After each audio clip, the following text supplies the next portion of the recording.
Miriam's Kitchen is just one of the organizations providing meals to people in need as the COVID-19 crisis increases the need for food dramatically. Miriam's Kitchen executive chef Cheryl Bell is with us today to talk about what it's like leading an organization whose need has become much more urgent because of the pandemic. Cheryl is the executive chef at Miriam's Kitchen. She was a 30-plus year executive administrative professional serving C-suite executives. I'm sure you like your job better now. She She traded it in her suit and high heels for a chef jacket and clogs, and now leads a staff of 5 and over 1,800 volunteers to prepare 75,000 meals per year for our guests experiencing homelessness. Miriam's Kitchen is a nonprofit working to end chronic homelessness in Washington, D.C. From meals to housing, Miriam's Kitchen plays a critical role in ending chronic homelessness in D.C. Cheryl, thanks again for joining us on the program. Thank you so much for having me today. I'm glad to be here. Can you talk about how the COVID-19 crisis has impacted your organization? It's been a very big transformation in how we continue to serve our guests.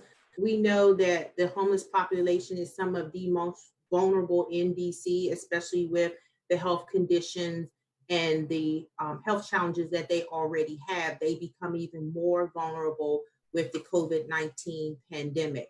So for us, we realized that our services were critical, literally life-saving for some. So we had stopped our volunteer shifts, which you can see were very critical for us, on March 12th. And starting March 16th, our entire operations had moved outside. So we have tents outside with the luxury bathroom trailers so that they can still have restroom services. And all the meals are cooked inside. Only the team of chefs, which is 3 people right now, and then 2 part-time people who are helping us to prepare nearly 255 to 270 meals a day, still from scratch, made from whole and fresh ingredients, twice a day for breakfast and dinner. And we are staying contained in what we call our bubble down in the kitchen. All volunteers and staff are staying at least 6 feet to 10 feet away from us to ensure that we stay safe.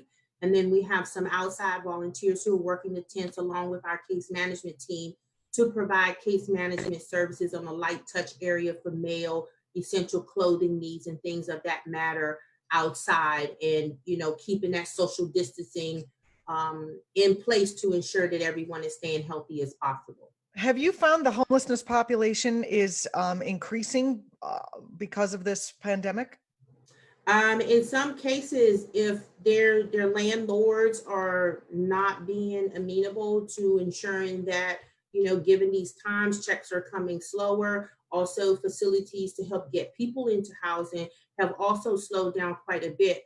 But I'm really proud of our outreach team and our permanent supportive housing team, as well as our case managers. They're still working very hard with whatever services are available to still qualify people for vouchers, get people into housing, find resources to get them what they need, essential services. So for food, for clothing, showers, bathrooms, those types of things. So it has been challenging, but if we don't change our system, then these numbers of what we have will increase. More people will be out on the streets. And we unfortunately would be having more deaths because you can't self-contain yourself if you don't have a home. You can't wash your hands if you don't have a sink. Those things that we take for granted are even more challenging for our homeless community. And with so many limited resources available to them, they're at greater risk than they were before, which was already extremely high. Do you think the sudden influx at Miriam's Kitchen of people looking for meals says something about the hunger in our country in general?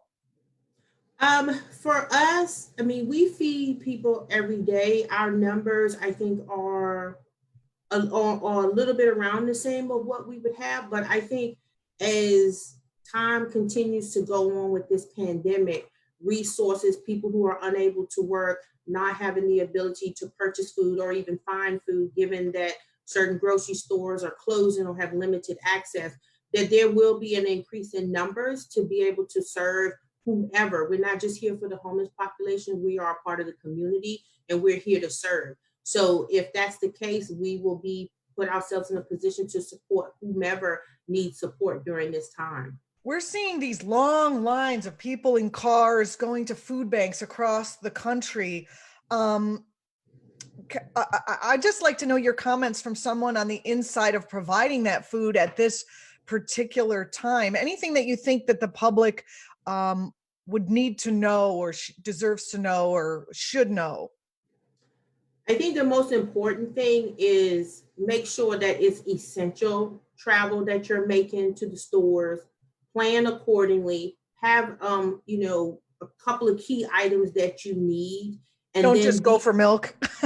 correct. I mean, don't try to make 3 or 4 trips a week. Try to make 1 trip a week, and make sure that you list those essential things. Can be very direct about going in. Make sure you have your mask. Also, have a lot of patience with you as well, because and to be safe, you need to wait. You need to keep your distance. Stores are only letting certain number of people in the store at a time, and they're taking extra precautions to ensure that their staff and you stay safe.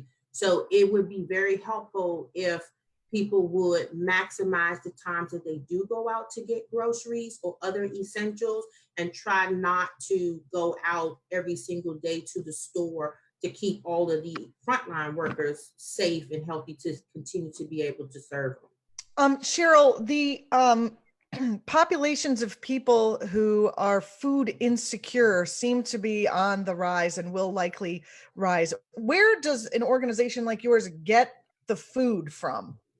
And how can we make sure that these supply lines aren't disrupted, especially now that there's going to be more people in need coming to organizations like yours?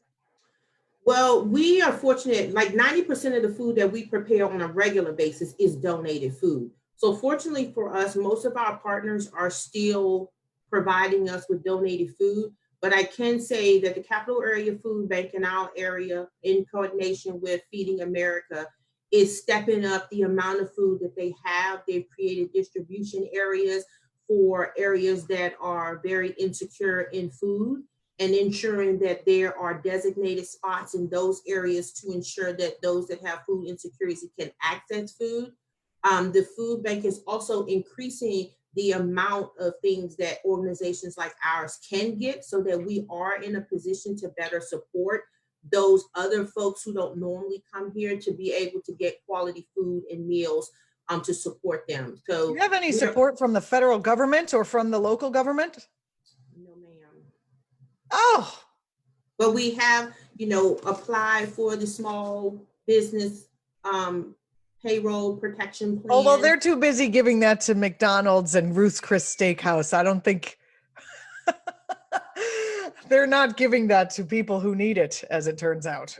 Well, I will say we were fortunate. We got in. We were Oh, you able to did? get those. We were able to get some of the resources in order to be able to ensure that we could keep operating. So that was been fantastic, and our development team has been working very aggressively to actively fundraise to cover all the extended expenses that we're doing that are different from what we normally do, because everything we're providing is disposable to limit the amount of contact that we're having. So Sure. yeah.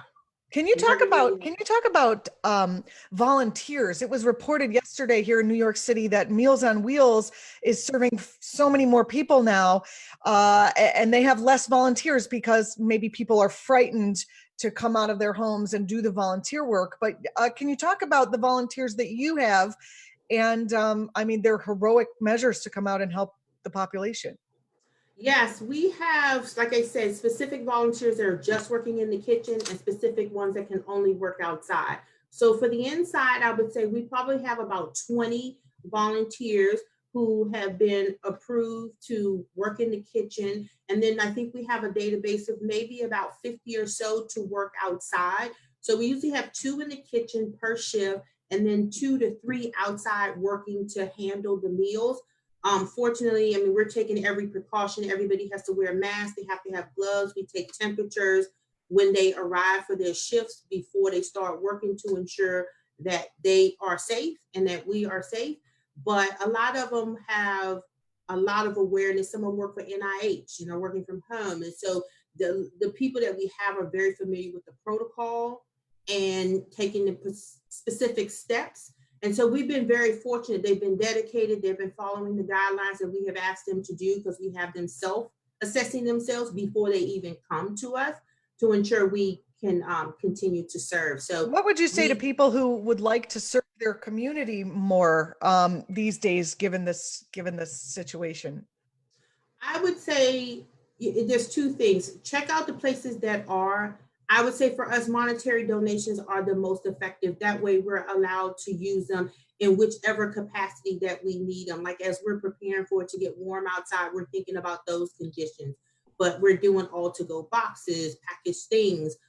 We also have a wish list on our website. If you want to connect to that, that also lists some of the essential services that we need for the people that we're servicing, and you can support us in that way as well. And those packages can come directly to us without contact, and still be able to provide significant services and support to those who we're serving.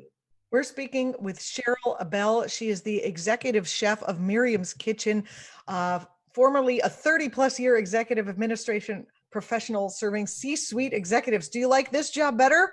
Much better, thank you. Thank you so much for being with us, and thank you for answering these questions, and thank you for the work that you're doing. Where can people go if they want to provide financial support to the work that you're doing?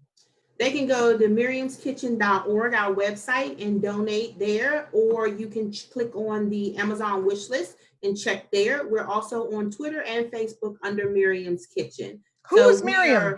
Cheryl, just out of Miriam curiosity. is actually a reference from the Bible. People think I'm Miriam, but I'm not.